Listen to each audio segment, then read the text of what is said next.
Hello folks, in the previous video we got as far as creating the player and setting up a game level. So now I'm going to add in some more details like creating enemies and apples for the player to collect. All the project files and the assets used are in the video description below. I'm going to start by adding enemies first, and within the asset pack there's a whole bunch of different enemies, but I really like the snail, so that's what I'm going to add in. I will set up a new scene and pick the node that I'm going to use for this. If you remember, for the character I used character body 2D. That has the various controls, gravity, physics and all that kind of stuff. I don't really need that for the snail though, because the snail is just going to move back and forth. So instead I'm going to use the area 2D node. It has a much more stripped down functionality with just the basics that I need for this snail. So let me rename this to snail, and we can actually get a clue of what's needed underneath it if we have a look at the player. So typically I need an image, which is going to be a sprite 2D, and then I need a collision shape. So I can apply the same nodes to the snail.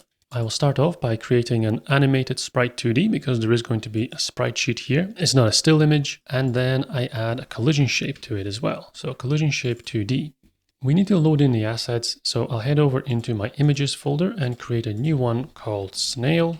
And the only sprite sheet that I need is the walking animation, so I'm going to drag that over into this folder. So that gives me this individual sprite sheet. The configuration of this is going to be very similar to how we set up the player. So as a challenge, pause the video here and see if you can configure the snail yourself. And in the meantime, I'll continue doing the same. So I'll start off by creating a new sprite frames here, click on it again to select it, and then I will rename it to running. Set the frame rate to 20 frames per second, and then load in the sprite sheet, which is inside images and snail. And like before, I just need to know how many individual frames there are.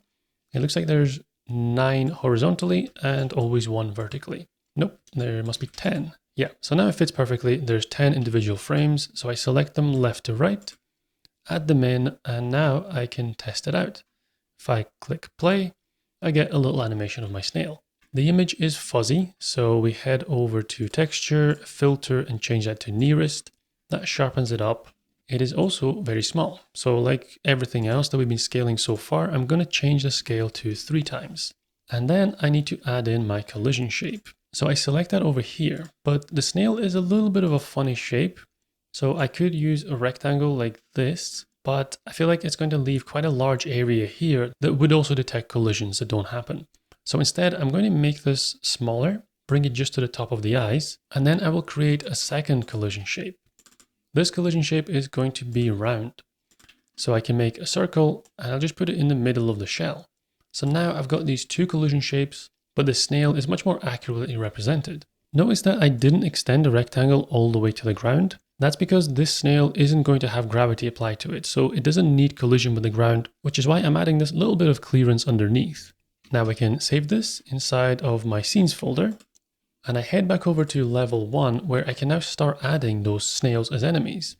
So let's bring them into the level root, instantiate a child scene, and select snail. So that will create one, which sits up the top, so I just drag it down and position it roughly. It's not going to have gravity like I said, so I need it to basically just sit directly on top of the ground. I'll maybe move it over a little bit to the left, and that gives me my first snail. But I want to add a second one.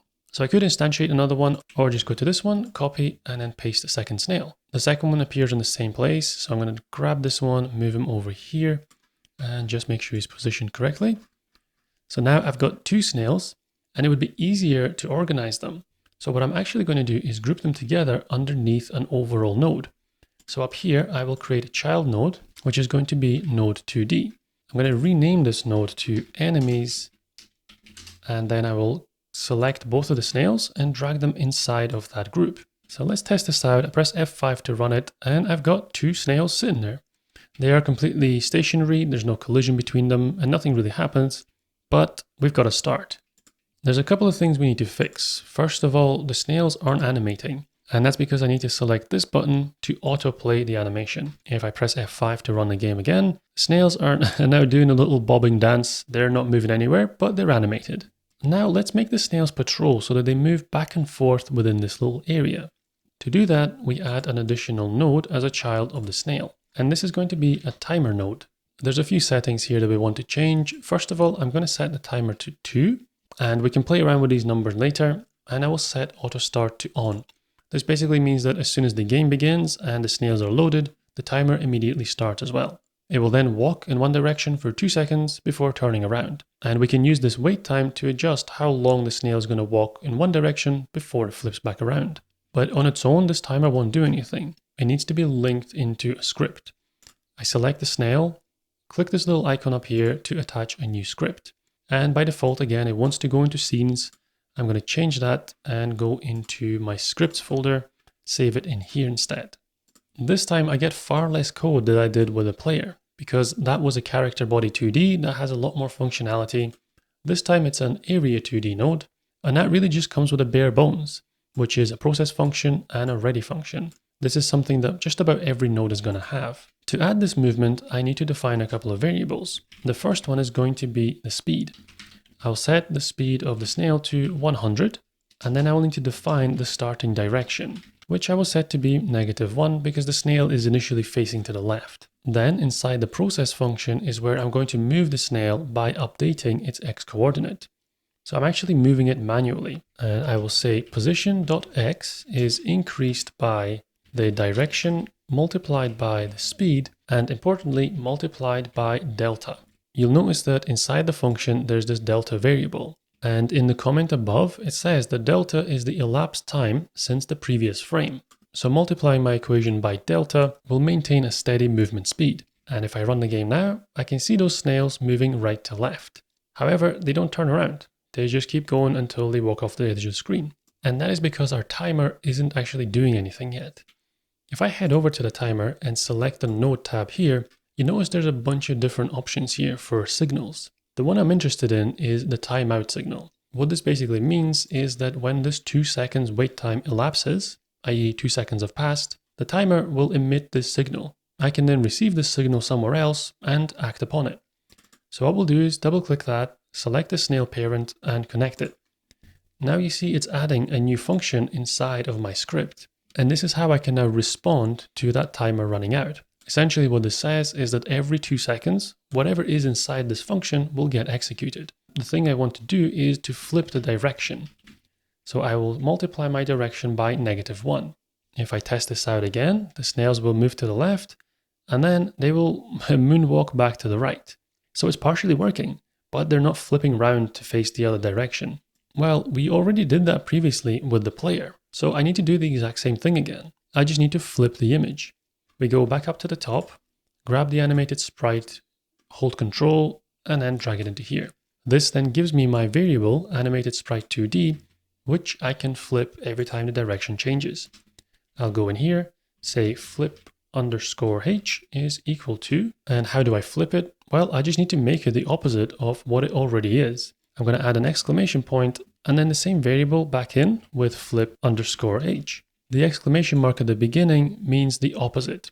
So if this was true, then it becomes false. And if it was false, then it becomes true. Meaning that every 2 seconds, this variable switches over.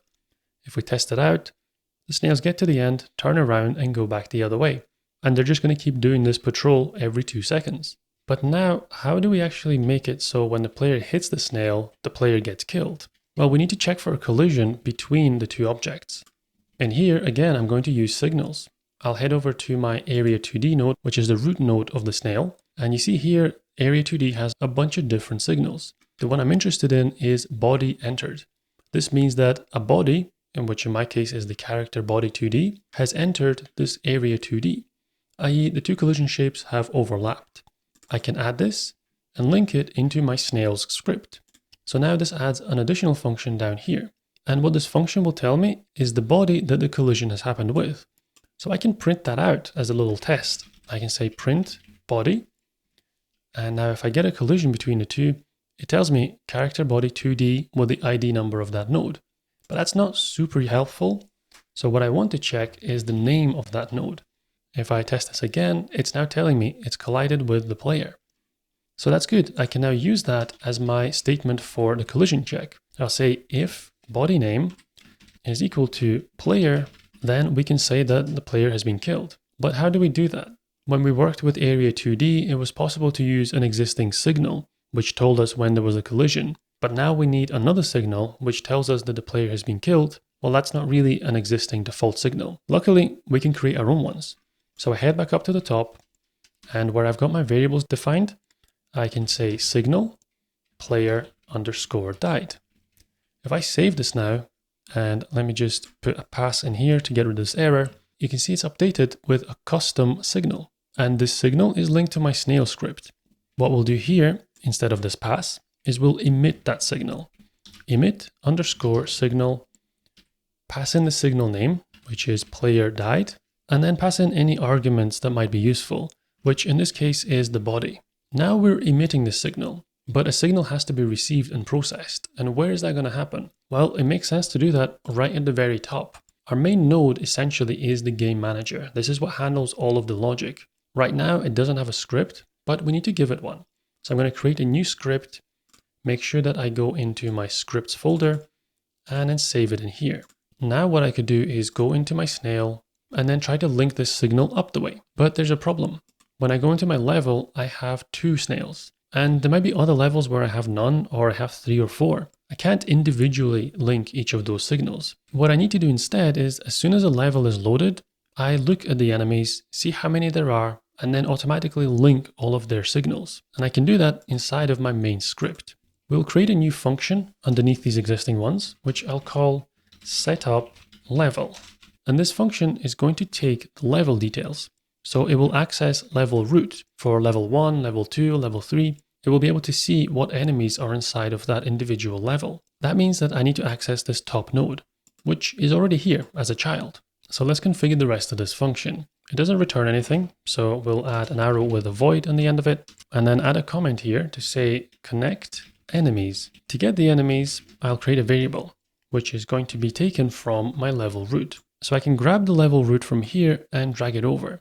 Normally I hold control and release it, but this time I don't need to hold control. Instead, it's just going to give me a direct reference to that node. Inside that node, I need to identify my enemies node. So I'll say here get underscore node or underscore null, which I'll explain in a second. But the node that I need is called enemies. What this function is going to do is go inside of my level root and it's going to search for the enemies node. If it finds it, that's great. But if it doesn't find it, then I could get an error. So that's why I add this or null section. That way it's going to return at least something. It will either say I found the enemies and assign it to this variable, or it will say I found nothing and it'll return a null value. But now that I have my enemies, I can check if there's actually anything there by saying if enemies. And if there are enemies, then I need to iterate through them all because I don't know how many there's going to be. I'll say for enemy in enemies.get underscore children. This function looks at my enemies node and then it tells me how many children are inside it. And then for each enemy, in my case each snail, I need to connect that signal. And if we remember, the signal was called player underscore died. So I'll say player underscore died dot connect. And when I connect it, I need to pass in here another argument. The argument is the function that I want to run when the signal is triggered. So when the snail collides with a player and the player is killed, the snail is going to emit the signal. Our main script is going to catch that signal through this, but then it needs to do something. And what it's going to do is trigger this new function, which is going to be on underscore player underscore died, which of course gives me another error because that function doesn't exist. So let's go down here and create that function. Overall, this script is going to start getting pretty big, so I'm going to organize it before it gets too far. This section down here, I'm going to call my signal handlers because there will be other signals that I'm going to connect. And the first signal that I want is this one that I just created, on player died. So I'll create a new function for it. And for now, just to test that everything is working, I'm going to print out player killed. I typed a lot of code there, so let me just run this and see if I get any errors or if anything works. So there's no errors, but also the print statement didn't come up, meaning that the collision hasn't been detected. And the reason for that is that I never actually called this function. So I've created a setup level function, but I never called it. I need to call it inside of my ready function. As soon as the main node is initialized, is created, and the game starts, this ready function fires first. So inside of this is where I need to call setup underscore level. Now if I run it again, I don't get any errors, but as soon as I got a collision, I did get an error. So let's see what this is saying. And what it says is that I have a mismatch. When I emit this player died signal, I also send the details of the body that collided with the snail, which is going to be the player. But inside my main script, the function that's triggered doesn't actually receive that. So I need to add that body argument in here as well. And I can print out the body and test it out again. Come in contact, and this time it did work. So it's giving me that same body, which is character body 2D. That's the player. And then it says player killed because we got the collision. This is all working, but it's not actually killing the player. And that's because the player doesn't have any way of dying. If I head back over to the player script, I need to create a function here that allows the player to die. Right at the bottom, I'm going to define a new function, which is going to be just die. It doesn't return anything, so we end it with a void, and it will do a couple of things. The first one being that I want to change the animation. We've done this previously by just calling the animated sprite 2D and setting the animation to dying. Now the player has this function, which means that I can call it every time there's a collision. So back in my main script, whenever we detect this on player died signal, instead of just printing out the information, I can actually call that body and call the die function on it. Run that again and then come in contact. So I still get the message, player killed, but the animation hasn't changed. And the reason for that is that as soon as this change happens, we go back into the main function loop, which is the physics process. And in here, it immediately resets the animation to whatever state the player is in. So that means that I actually need to stop all of this stuff when the player dies. The player shouldn't be able to jump around, move, or animate anything other than the death animation. That means that I need another variable to control the state of the player. I will call this variable alive, and I will start off with true. Then when the player dies, in addition to playing this animation, I will say alive is equal to false. And lastly, to stop all of this stuff inside the physics process, if the player is not alive, which I can do by adding the exclamation at the beginning of alive, then just return, i.e. end the function here and just go back. Don't run anything else that's underneath it. And if I test this out and come in contact with a snail, everything seems to work as it should. I can't control the player anymore, and he's stuck in this death animation. But notice one issue here is that every time the snail went away and then came back again, it triggered another player killed. This could cause problems later on because really I should only be able to kill the player once. So there is a little bit more logic that I need to add to my snail's collision detection. So inside my snail script, where I'm checking for that collision, I first ask if the body that's collided with is the player. But I'm going to add an additional check, which is if that body is alive. That's going to use the variable that I just created inside of the player. If it is alive, then we emit the signal. But this means that I should only be able to die once. So now as the snail walks away and comes back, the player killed isn't triggered a second time. I would like to do one more thing with this death animation, which is to add a little sound effect to it. So let's go back into my player and add another sound node, which is going to be audio stream player 2D. Same as what I had before with the jump sound. Now I'm going to rename this one to death sound. We select this, head over to the inspector, and then inside of my assets, I previously loaded in all the different sounds. So I just drag across the death sound. But it's not going to play automatically. So I need to go into the player, and when I call the die function, I will play that sound right in the beginning. death_sound.play. And I get an error because I got a little bit ahead of myself. Well, the death sound exists as a node, but it doesn't exist as a variable in my code yet. I need to drag it in here, holding control, and now I have the death sound variable which points to that node. So this time the error is cleared. And if I run this and get a collision, it now plays a little sound effect. So now we're pretty much done with the enemies. The next thing that I want to add in is collectible apples for the player to pick up. I'm going to close down the snail scene because we're done with that for now and create a new scene for the apples. I'll prepare my images again. So I head over into my images folder, create a new folder inside of it, which I will call Collectibles.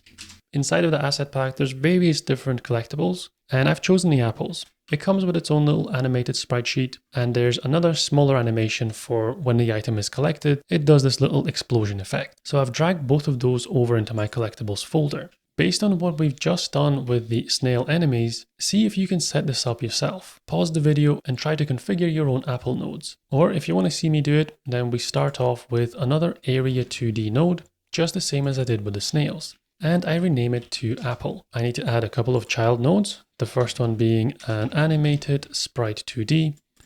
And I also need to add in a collision box, which is going to be my collision shape 2D. Now we first go into the sprite, add in a sprite frame, activate the sprite frame and load an image from the sprite sheet. Head up into the collectibles folder and select the apple. This one has quite a few frames. I would guess maybe 17 horizontal and 1 vertical. And that splits them nicely into individual frames. Add that to the animation, set the frame rate to 20, and then set this to auto run. I'm not even going to bother changing the name of this because I'm never going to have to call this animation. But again, the image is tiny. So we head over into this node, transform, scale it up to 3, then back into the image to remove this blurriness by going into texture, change filter to nearest. And lastly, I need to create a collision shape, which is going to be a circle. I drag it down to the size of the apple and maybe just move it a little bit so that it captures this green bit at the top. Doesn't have to be exact, so that's good enough. And that is basically the apple setup. But there was a second animation. So I'm going to add the second one, which I will call collected. I will create it from a sprite sheet, this time using this other sprite sheet, which has, I think, 6 horizontal frames and 1 vertical. Click and drag all of these. And now I have my second animation, which I will set to 20 frames per second. Now we can save this scene inside of the scenes folder, and we can add these apples into our level. So just the same way as I did with the enemies, I will create a node2D object, name it apples, and then instantiate as many apples as I need. So let's create one apple here, drag it into position. So let's say over here in the top left. Then I will create a second apple, which I'm going to put somewhere around here so the player is forced to jump over the snail. And then I will add a third apple all the way behind this last snail so that the player is forced to go to this side of the level. And then maybe a fourth one as well near the exit. So right up here as kind of a final reward. So now we've got 4 apples. Let's test this out. I can see them, they're animating, but I won't be able to actually collect them. Nothing happens because there's no collision set up. Well, we already know how to do that. So first of all, let's head over to the apple and create a new script. I will change the folder to be my scripts folder and save it in there. And just the same as the snails, the collision is going to be detected by my area 2D node. So if I head over to nodes here, I have all the different signals. I'm looking for the character body entering this area. So it's body entered. I connect it to the apple node and it creates this function for me. The first thing I want to do here is change the animation so that I can play that collected animation. In order to do that, I need to access this node. So we drag it over here holding control, and that gives me this variable. We pass the variable into this function and set the animation property over to the new animation, which is called collected. So let's test this out, jump over to collect the apple, and it works. The apple disappears and is replaced with the other animation. I would like to get a little bit of feedback from that by adding in a sound effect. So we'll add another child node, which is going to be the audio stream player 2D. I'll rename that to collected sound. And over in the inspector, I can drag over the sound effect that I loaded in previously, which is the collect apple sound effect. Now that I have the sound effect, I need to make sure that I first of all reference it inside my script with this new variable. And as soon as the player collects it, not only do I change the animation, but I also play that sound.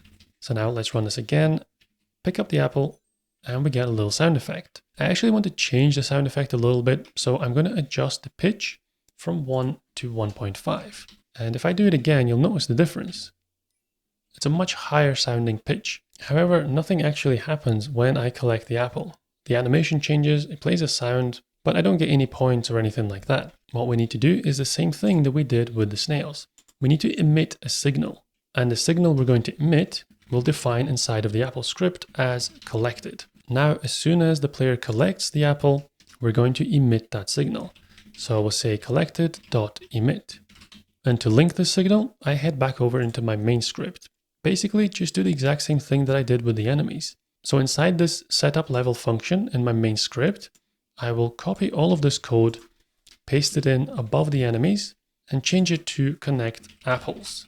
I need to change all of these enemies variables to apples. So I can press Ctrl R and find enemies, replace with apples. Click replace all. And there we go. So now I'm going into the level root, which is here. I'm getting the apples node from it, which I need to capitalize.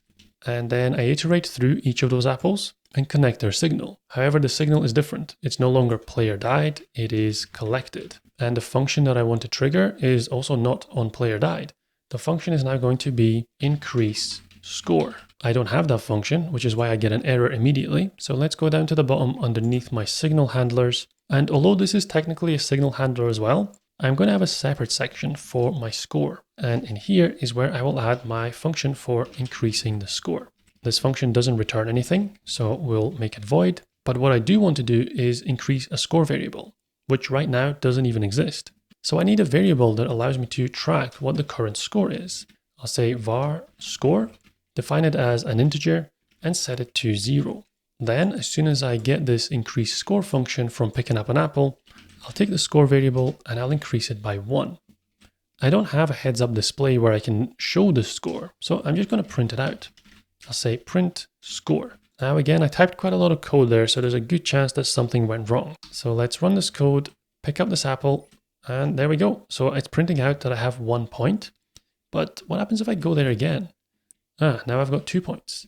Now I got 3, 4, 5. So obviously there is a bit of a problem here.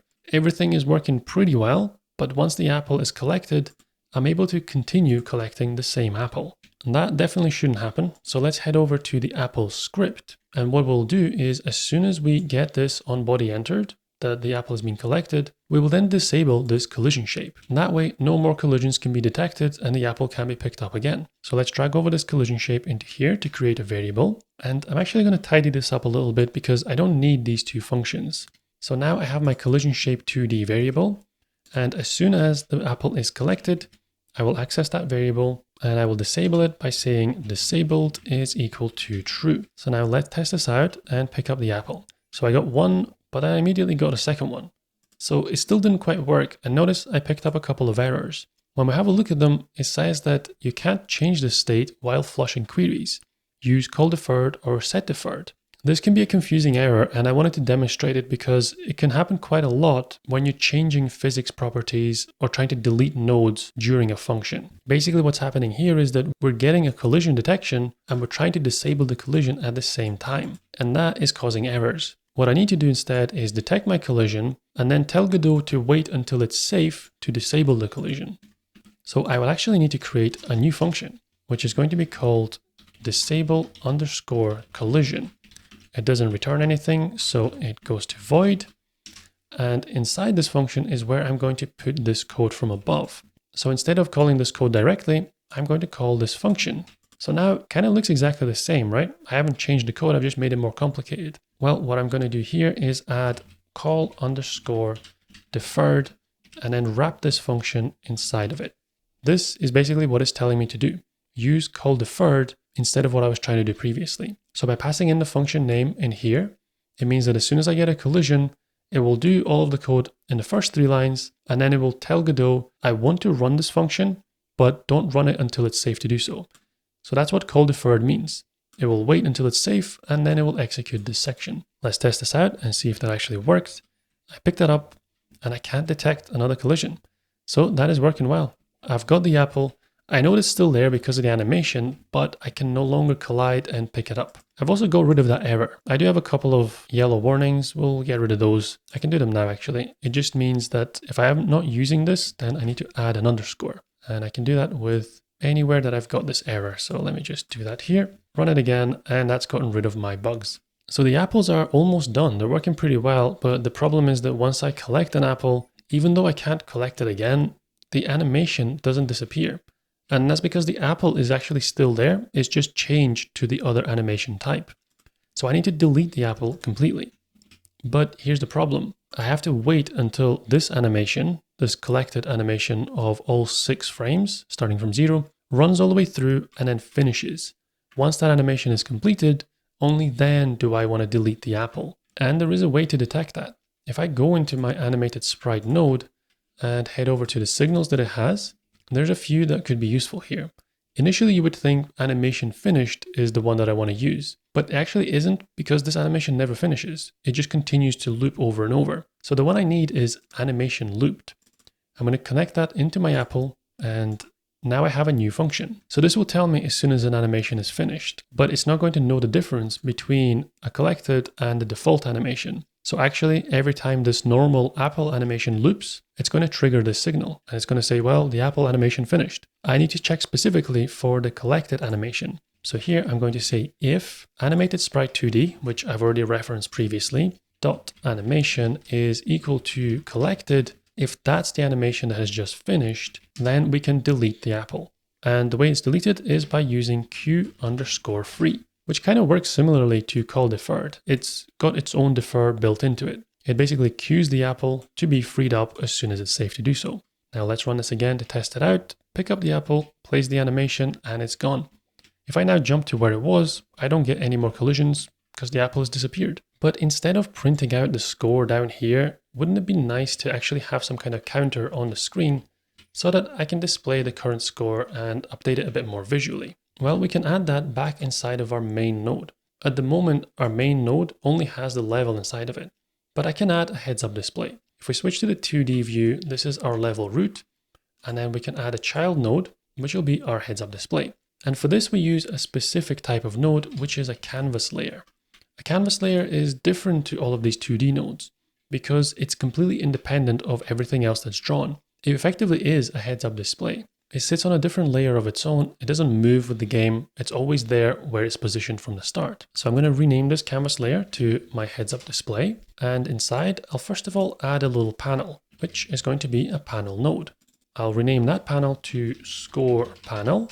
And then I can do some very quick styling on it. So we can see it here as just a transparent gray box. Let's head over to the theme overrides, styles, and create a new style box flat. This immediately colors in the box, but if I expand this, there's a lot more that I can change.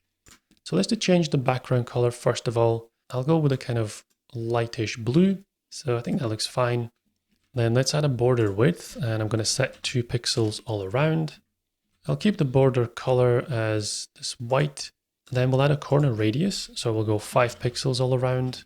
And then let's add a little shadow to it just to give it a bit of a 3D effect. So that's fine, but it's completely the wrong size. It is far too small. So we'll get rid of that, go into layout and transform, set the size to be 160 pixels across and 50 pixels tall. So it looks a lot better now, it's just in the wrong place. To position it, we can use these anchors. Right now it's anchored to the top left of the screen. Let's put it in the top center. That looks better, but it's a little bit too high up. So I'm going to change the Y coordinate and just bring it down to 20 pixels. Now if I run this game again, you can see this panel sitting nicely over the game. But now I need to add the actual score inside of it. As a child of the panel, I'm going to add another node, which is going to be called a label. Notice that all of these nodes are green. They're different to my 2D nodes because these are all what's called control nodes. And they're all used for creating heads-up displays, menus, text, all that kind of stuff. I'll rename this one to be my score label. And I will add some default text inside of it, which will just say score is equal to 0. I think the default font looks a little bit ugly. So let's go back into my assets, create another folder called fonts, and I will drag over my font into this. Remember, all the project files are in the video description. So now I can head down to my theme overrides and go into fonts and overwrite that with the new font that I just loaded. You can use a different font if you like. You can change this to whatever you want, but I think this one looks a lot better than the default one. Then I change the font size to 32 and I want to position it so that it's in the middle of the score panel. So we head over to the layout and I change the layout mode to anchors and I will change the anchor to center. So now my text is centered perfectly inside of my panel. Let's run this and now we can see the score displayed. However, there is a problem with it, which is that when I pick up an apple, I get a 1 down here knowing that I've updated the score, but this hasn't actually changed. And that is because inside of my main script, I'm not actually updating that label's text. We need to do that inside of this increase score function. Instead of just printing it out, I actually need to update what's written on that label. Well, to access that label, I need to reference it. So we're going to drag it over here with control, and now I have my score label variable.